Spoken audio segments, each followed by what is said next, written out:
اعوذ باللہ من الشیطان الرجیم بسم اللہ الرحمن الرحیم الآنیہ من الذهب والفضة سونے اور چاندی کے برتن میں کھانا کھانا صحیح ہے یا نہیں؟ والقلادہ حرام یا حلال؟ اور گلوبند اور جو دوسری چیزیں ہیں سونے اور جائز ہے، تو جو چیز حرام ہے سونے چاندی کی جیسے اس کے برتن، تو پھر آپ اس کو توڑ سکتے ہیں. مثلا کے طور پر آپ کے پاس اگر سونے اور چاندی کے برتن ہوں اور آپ اس کو بیچنا چاہیں تو آپ پہلے اسے توڑیں گے، پہلے اس کو توڑے گا. اب اس کی قیمت گر جائے گی، کیونکہ اگر سونے اور چاندی کا برتن ہو اس کی قیمت زیادہ ہے، لیکن اگر توڑ دیا جائے تو اس کی قیمت کم ہوگی. لیکن چونکہ اس کا بیچنا حرام ہے، لہٰذا اگر کوئی غاصب آ کر اس کو توڑ دے تو پھر وہ ضامن نہیں ہے اس بڑھی ہوئی قیمت کا، کیونکہ جو قیمت شرعی ہے وہ اس کی باقی ہے ٹوٹنے کے بعد بھی، کیونکہ وہ قیمت شرعی ہے جو بیچنے کے لائق رکھتی ہو، شرعاً بک سکتا ہو، وہ قیمت کی ضامن ہے وہ شخص.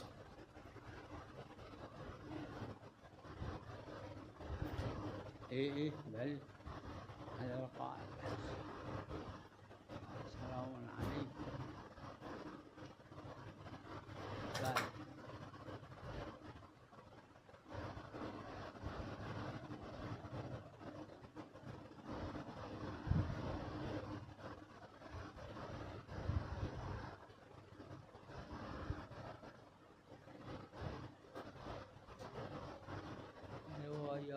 روایت جو کہتی ہے کہ مخیر ہے وہ اجماعی ہیں، وہ روایت چاروں جگہ مشہور شہرت عظیمہ یہ ہے.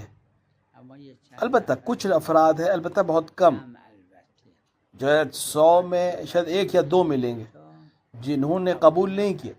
لہٰذا عروہ میں لکھا ہے کہ تمام افضل اور قصر احوت ہے، کیونکہ قصر اجماعی ہے. لیکن مخیر ہونا انسان کا اختیار میں رہنا ہے کہ وہ ان 4 جگہوں پر نماز پوری پڑھے یا قصر پڑھے، اس میں اجماع نہیں ہے. مشہور نے اس پہ عمل کیا ہے لیکن اجماعی نہیں ہے مسئلہ. لہٰذا بعض نے یہ کہا ہے کہ ہمارے پاس تخیر نہیں ہے قصر اور اتمام میں، نہ مکے میں، نہ مدینے میں، نہ کوفے میں، نہ کربلا میں. بعض نے، بہت کم ہے لیکن لکھا ہے.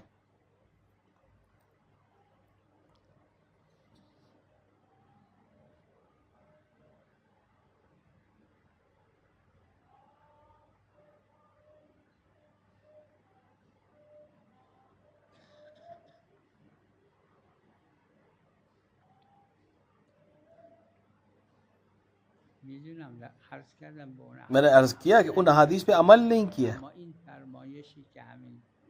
لیکن بعض کم فقہا نے جو بات کہی کیوں، کس دلیل؟ جب روایت معتبر ہے اور اطلاق بھی ہے تو آپ کیوں اس کو، کہ آپ یوں قید لگائیں گے کہ قصد عشرہ ہو، قصد عشرہ کیا ہو تو مخیر ہی نہیں.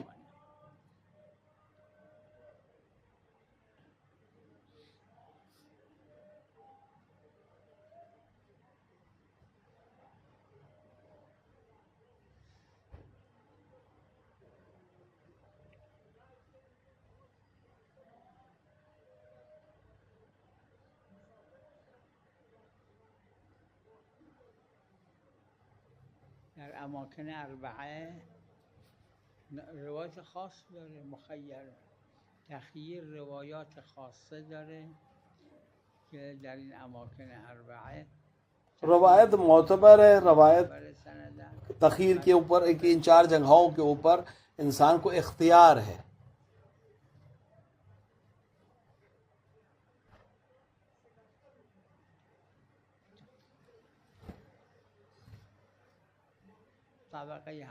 اس زمانے میں 6واں اور 7واں طبقہ نہیں تھا، روایت مطلقہ ہے کہ ان 4 جگہوں کے اوپر انسان کو مخیر ہے. طبقه ششم یعنی از افراد نه طبقه ششم از عمارت. خب طبقه ششم هفتم کیونکہ اس کی کوئی خصوصیت نہیں ہے. 6 یا 7ویں طبقے پہ جو انسان ہے اس کی کوئی خصوصیت ہے. اس زمانے میں ویسے بھی اتنی اونچی بلڈنگیں نہیں تھی کہ 6 یا 7واں طبقہ ہو اس میں. اگر ثقه باشه حجت چه طبقه دهم باشه چه طبقه دیکھیں اگر ثقہ ہے تو اس کی بات حجت ہے چه طبقه یک باشه. چاہے کسی طبقے پہ ہو. یہ طبقات جو ہیں یہ بلڈنگ کے نہیں ہیں. اینا برای تمییز بعضی اشتباهات در یہ اس عنوان سے ہے کہ یہ شخص کی مثال کے طور پر کون سے ردے میں آتا ہے. اس عنوان سے نہیں کہ اس کا ویلیو کم ہے تاکہ زمانے کو مشخص کیا جا سکے. ورنہ طبقے کی کوئی خصوصیت نہیں ہے. زمانہ سمجھ میں آ جائے کہ ممکن ہے ایک ہی نام کے 2 آدمی ہوں تو کس طبقے کی بات ہو رہی ہے تاکہ پتہ چل جائے کہ کس شخص کی بات ہو رہی ہے. کیونکہ ان میں سے ممکن ایک معتبر ہو ایک معتبر نہ ہو.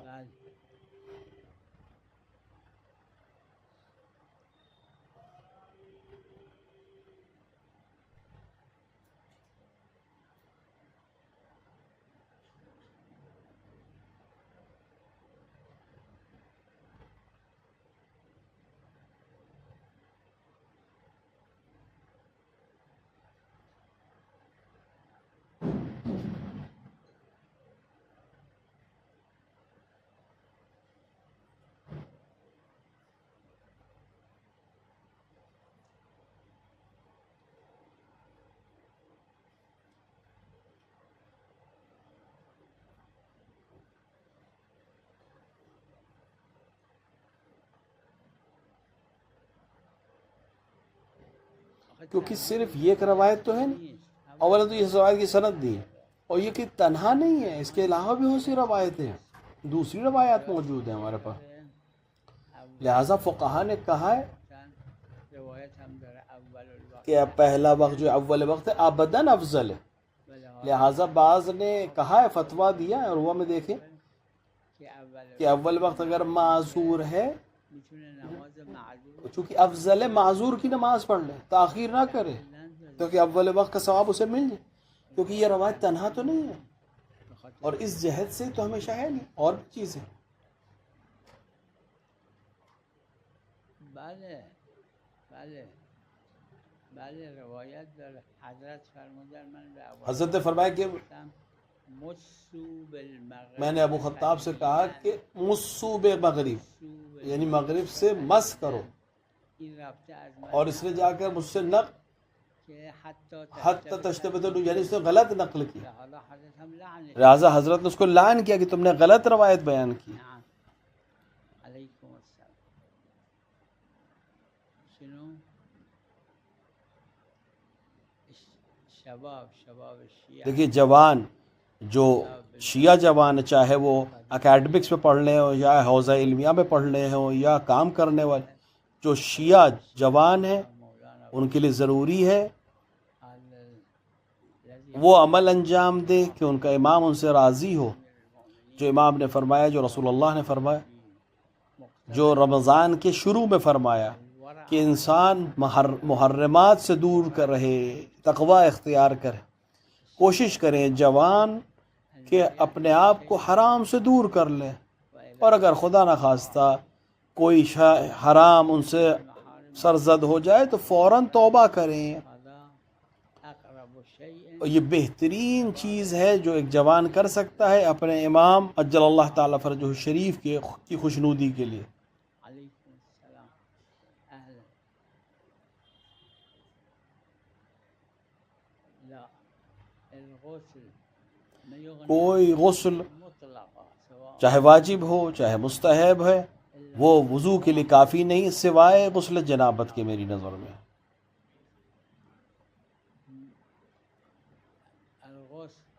الغسل الواجب والمستحب مطلقا لا يوجد. میری نظر میں غسل واجب ہو یا مستحب ہے وہ وضو کے لیے کافی نہیں ہے. کوئی فرق نہیں ہے کون سا غسل ہے سوائے غسل جنابت کے کہ جس کے بعد وضو کی ضرورت نہیں. اس کے علاوہ جتنی بھی غسل ہیں ان کے بعد بالواجب لا حاجة إلى الوضوء إلا نماز اور طواف واجب کے لیے وضو کرنا پڑے گا. اور یہی نظریہ 90% سے زیادہ فقہاء شیعہ کا نظریہ ہے.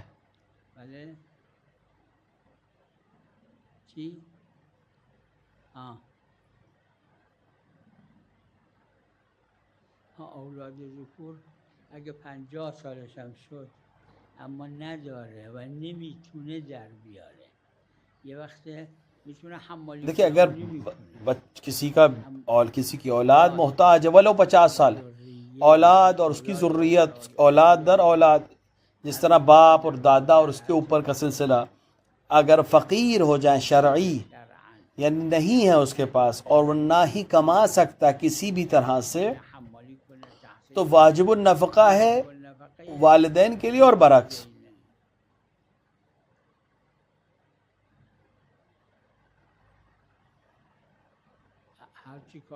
جو بھی کام کرے گا سب کچھ اس کا ہے. حتی اگر کوئی بالغ نہیں ہے کوئی کام کرتا ہے کچھ درآمد رکھتا ہے وہ سب اس کا ہے. باپ کو حق نہیں ہے کہ اس سے کیسے حق نہیں ہے اپنے اوپر خرچ کر لیں ماں باپ اس بچے کی کمائی کو. سب بچے کا ہے یا جو بھی کما رہا ہے اس کا ہے.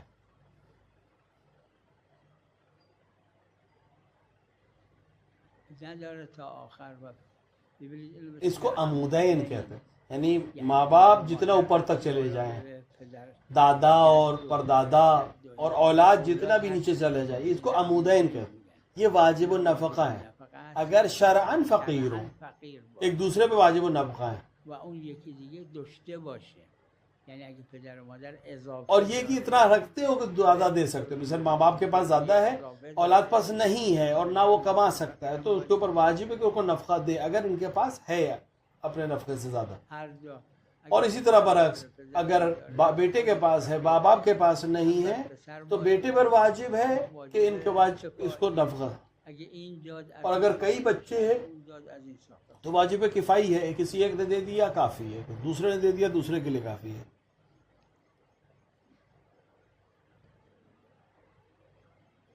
چرا اگه به پسر پول داره یعنی ارثی چیزی که داشت اومده و اضافه دیکھیں اگر بیٹا پیسے والا ہے اور اس کے پاس پیسہ آیا ہے کہیں سے بھی آیا تو اس کا جو ولی ہے مثال کے طور کے اوپر جو باپ ہے یا اس کا کوئی بھی محتاج ہے تو وہ ولی لے کر اس کے مال سے ادھر دے سکتا ہے اگر یہ خود نہیں دے پا رہا ہے کسی وجہ سے. تو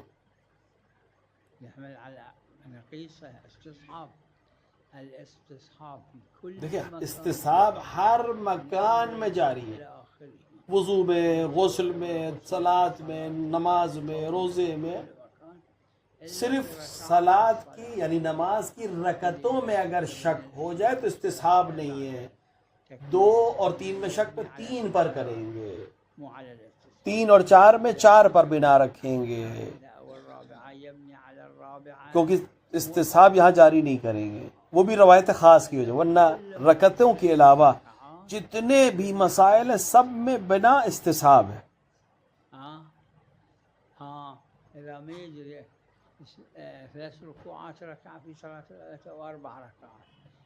دیکھیں اگر 3 اور 4 میں شک ہے تو 3 کا یقین ہے 4 پہ شک ہے تو اب استصحاب نہیں جاری کرے گا 3 کی بلکہ 4 پر بنا رکھے کیونکہ روایت خاص ہے.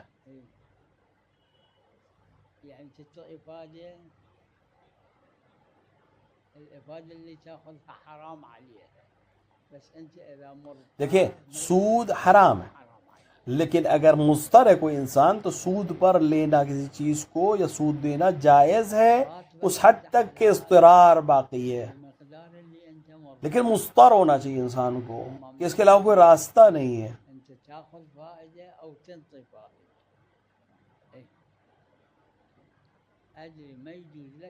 ورنہ اپنے آپ پہ سود دینا جائز نہیں ہے لیکن اگر اضطرار ہو جائے اور منحصر ہو جائے تو اشکال نہیں ہے.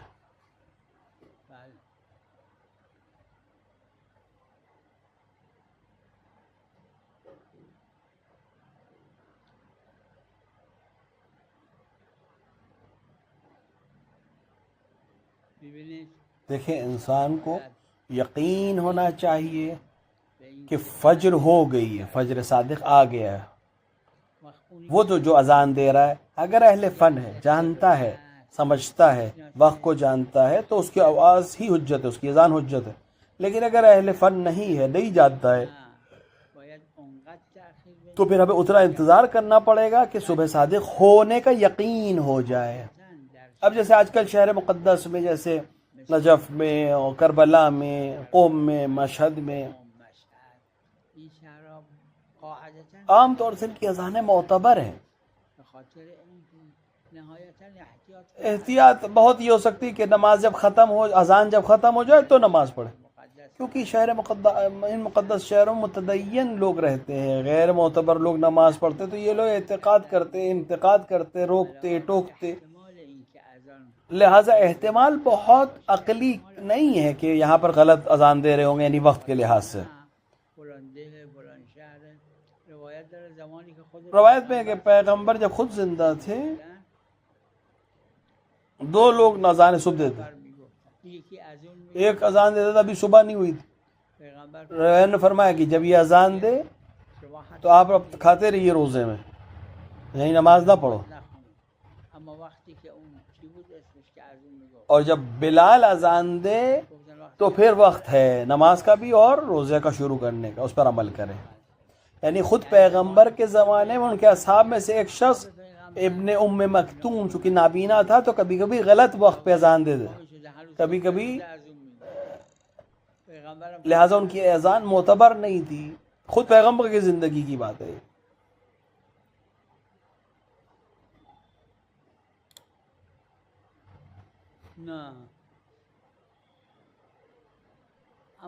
پیغمبر نے اس کو کچھ نہیں کہا. پیغمبر امیر المومنین علیہ الصلوۃ والسلام یہ ایسے معصوم جنہوں نے حکومت کی، افراد سے غالباً حکم نہیں کرتے تھے، امر اور نہیں کرتے تھے، عام حکم دیتے تھے، عام بات کرتے تھے. اس سے کچھ نہیں کہتے تھے، اس کا دل نہیں توڑتے تھے. لوگوں سے کہہ دیا کہ اس پر اعتبار نہ کرو، اس پر اعتبار کرو، اس کی اذان کا اعتبار نہیں ہے.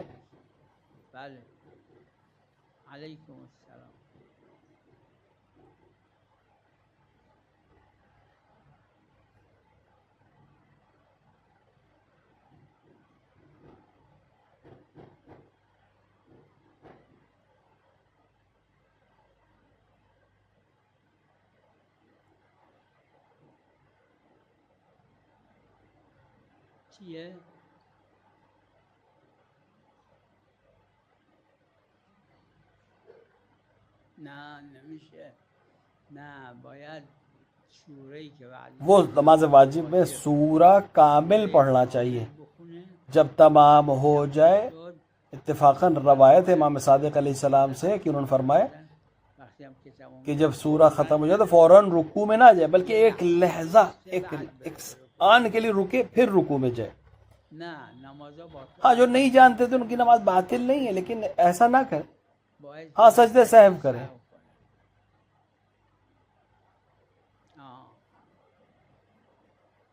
اگر ری ابترم گفت و هنو ایستاده بود بعد رفت رکوع، این اشکال نداره. دیکھیں ابتر کی جیسے رے کو پوری کہا اور رکوع میں گیا تو ٹھیک ہے، لیکن ابھی ابتر کا رے ختم نہیں ہوا تھا اور رکوع میں چلا گیا تو اس کی نماز باطل نہیں ہے حکم نہ جاننے کی وجہ سے، لیکن اس کو سجدے سہو کرنا پڑے گا.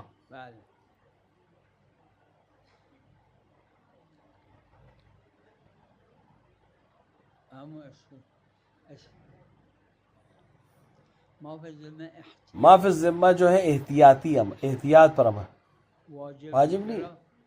استصحاب معتبر ہے، ادا کی نیت سے پڑھے گا، کیا حرج ہے. بخاطر احتیاط، چون واقعا احتمال داره که احتیاط کر رہا ہے کہ اس کو احتمال ہے کہ فجر ہوگی نہیں. استصحاب جائز ہے، واجب نہیں ہے. یہاں پر واجب نہیں استصحاب کرنا ہو، جائز ہے.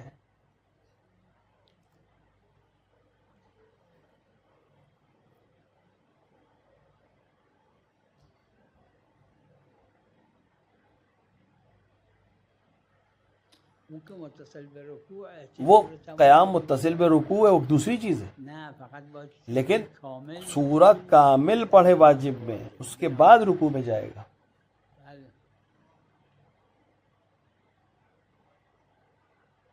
نه نه قائل نیست.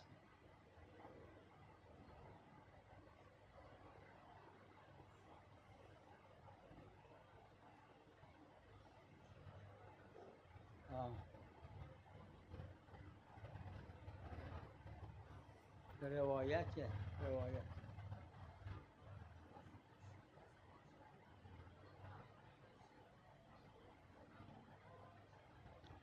علم است. اس کو مقاصد میں شیخ نے بیان کیے. بحث ہے علماء میں، اس پہ بحث ہے، شدید بحث ہے اس مسئلے میں.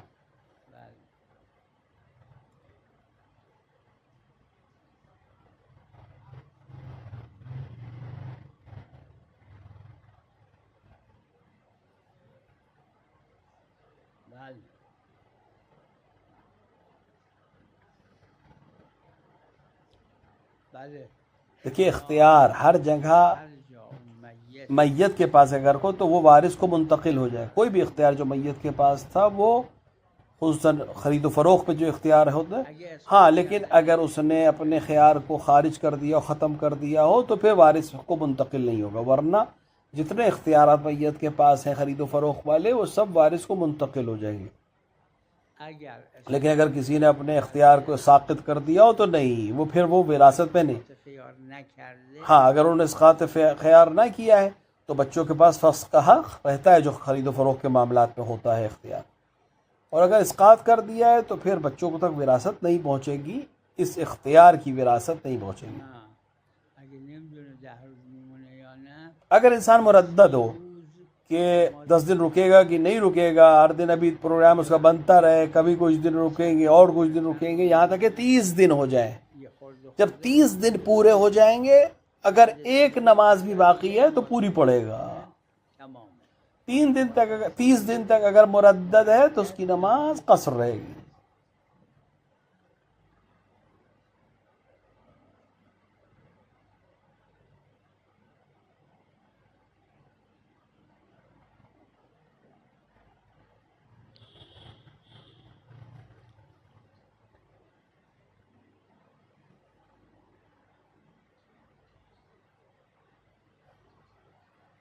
بله بله این درست.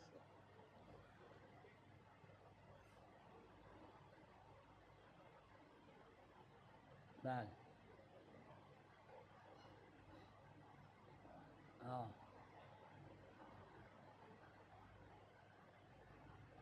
چرا نه؟ چرا قیام متصل به رکوع بوده؟ سوره نہیں، قیام متصل به رکوع تھا اور صحیح ہے. قیام این که نرفته بوده به یہ سجدے میں تو نہیں گیا تھا کہ دوبارہ منحنی ہو کر کھڑا ہو، نہیں، یہ قیام تھا، وہاں سے قیام سے گیا. اس کا اس لحاظ سے اشکال نہیں، صرف سورے کو کامل نہیں پڑھا ہے اس نے، اس کا ایک الگ حکم ہے. المریض الذي بقي على مرضه وبذلك المرض مات. مرض الموت وہ مرض ہے جس میں انسان اسی مریضی میں باقی رہے اور پھر اسی میں موت ہو جائے. روایت مطلق ہے.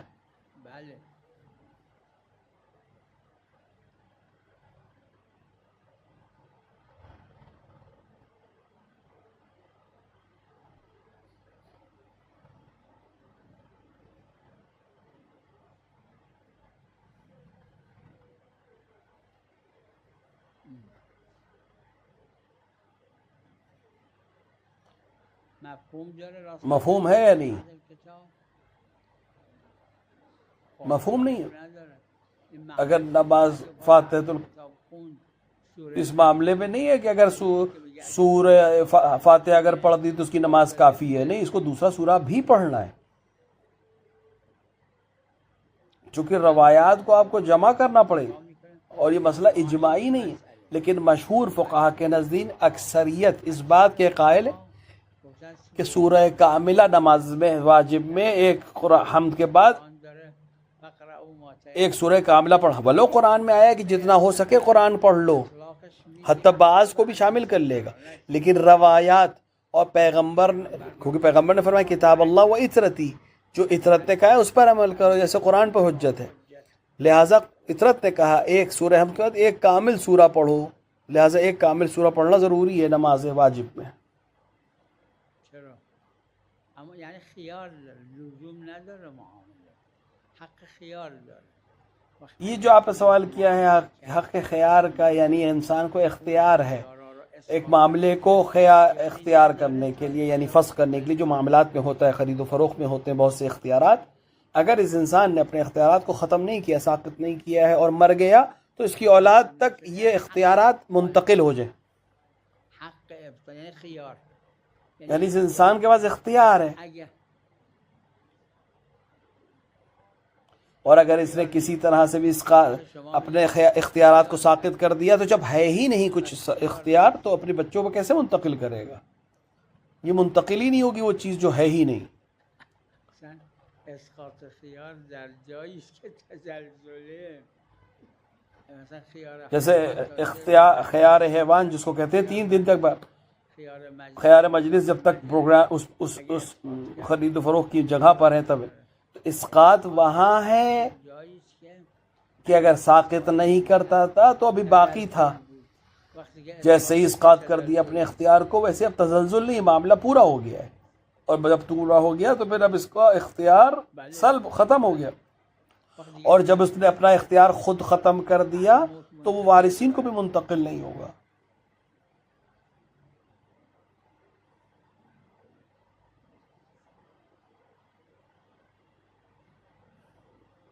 لازم نشه یعنی چی؟ نه بیانش کنید. یعنی حق خیار داره، یعنی حق فسخ داره، واجب دیکھیں فسخ کا بیان کریے. اس کو اختیار ہے فسخ کرنے کا، اس کو اختیار ہے فسخ کرنے کا، واجب نہیں ہے فسخ کرنا، اختیار ہے. اب اگر اس نے تمام اختیارات کو ختم کر دیا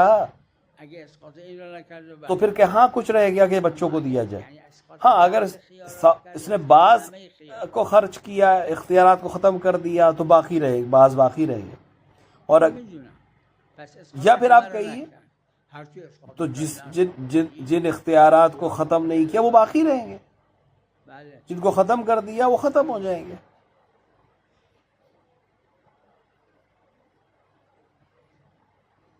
ظاهرش نمازه،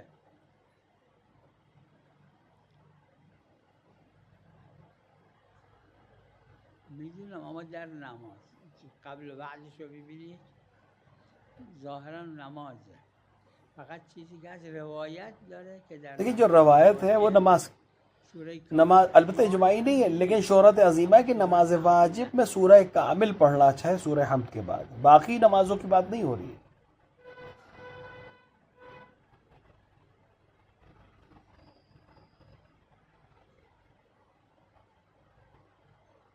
اسلام ای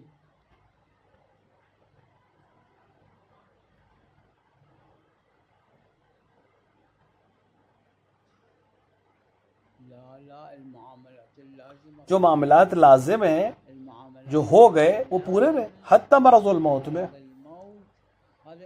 لیکن جو وصیتیں ہیں وہ نافذ نہیں ہوگی مرض الموت والی. لیکن باقی جو معاملات ہیں وہ جو لازم ہیں وہ اپنی جگہ پہ باقی رہیں گے اور صحیح ہیں وہ معاملات حتی مرض الموت. ہبہ غیر لازم معاملہ ہے، لہٰذا وہ مرض الموت میں قابل قبول ہے. معاملات جائز مرض الموت میں جاری ہے. البتہ یہ اجماعی مسئلہ نہیں ہے، اس میں بہت سے اختلاف ہیں فقہاء میں. صلی اللہ علیہ محمد وعلیہ